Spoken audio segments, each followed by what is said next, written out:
মোংলায় সাবেক পৌর কাউন্সিলর সহ আওয়ামী লীগের 7 নেতাকে গ্রেফতার করেছে যৌথ বাহিনী।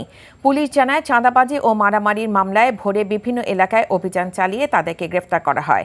পরে দুপুরে দায়ের হওয়া মামলায় তাদেরকে বাগেরহাট আদালতের মাধ্যমে জেল হাজতে প্রেরণ করা হচ্ছে।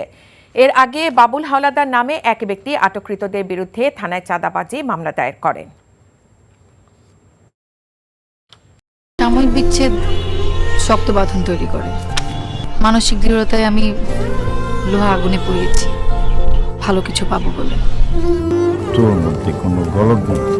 আমার ভুল থাকতে পারে, আমার মধ্যে মিথ্যা নেই। ওরা কি বললো না বললো তাতে কি তোমার এমন রিয়েক্ট করতে হবে? তুমি সব সময় ভালো মানুষ হয়ে থাকতে চাও, তাই না? সবাই ভালো মানুষ। তুমি অযোগ্য। বাসে না কেউ ভালো, ডাকে না কেউ কাছে, তোমায় মনে করার কারণ খুব আছে।